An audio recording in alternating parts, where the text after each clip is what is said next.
What is up? My name is Michael from implementation.com, aka implementation.com, and welcome to this book review of Managing Oneself by Peter F. Drucker. So Peter F. Drucker talks about where do I belong. And what Peter F. Drucker says about where do I belong, that it has three components: your strengths, your performance, and your values. So first of all, your strengths. He says, don't focus on your weaknesses, focus on your strengths. Improve your strengths and just let your weaknesses be your weaknesses. And this way, you're really good at one thing and people hire you for that. And it doesn't matter that you aren't good at other things. Now, only when your weakness limits your strength, so you can't progress further because of a weakness, you should fix that weakness. So for example, I'm a computer programmer and I'm really good at programming, but I don't have that good people skills. One thing I could do is I could fix my people skills so I really get all the information I need from the people to make the best program possible, or I could just work for an employer. So it doesn't matter how you fix it, you just need to fix it. So the next thing Peter talks about is performance. So the key thing, remember this: how do I learn? We live in an information age. It's very important that you learn the right way. It's very important for your productivity and for your retention.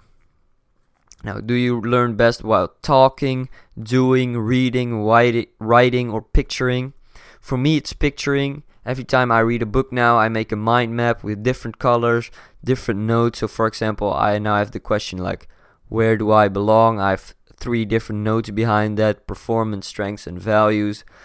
And when I see this book now, I also see the mind map in my mind.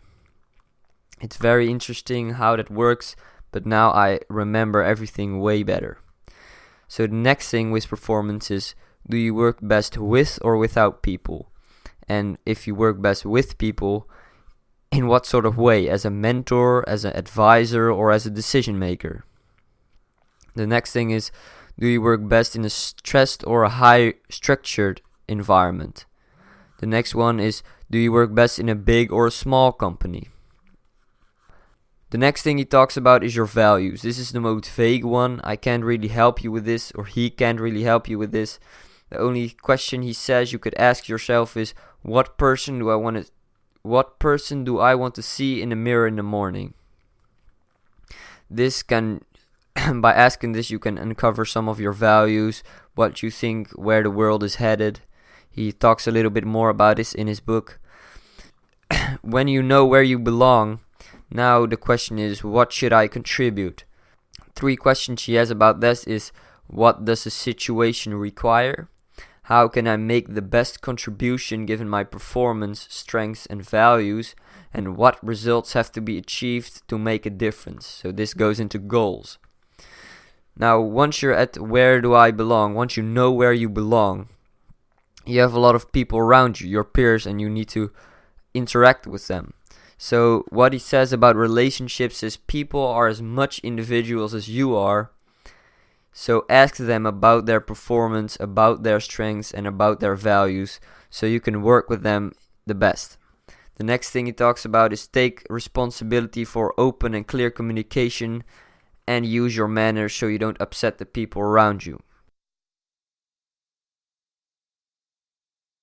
So we're implementation for a reason, of course.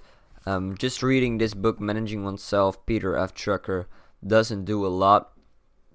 He has a lot of practical things you could do to improve your life, and if you don't do it, it doesn't really have a big effect on your life. So a couple of things I advise you to do is discover your strengths and write them down, and discover the answers to these questions. How do I learn? Do I work best with or without people, and in what kind of relationship?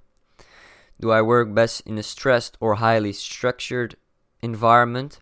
Do I work best in a big or a small company? What should I contribute? How can I make the best contribution given my performance, strengths, and values? And what person do I want to see in the mirror in the morning? So I hope you can answer these questions, and if you can't answer these questions, try to find the answers to these questions, because this will help you a lot in your work life and in just life overall. It will give you a lot of happiness when you're at your top of your game and you can really be productive. This was the Managing Oneself summary. Hope you enjoyed it, and see you in the next video. Goodbye.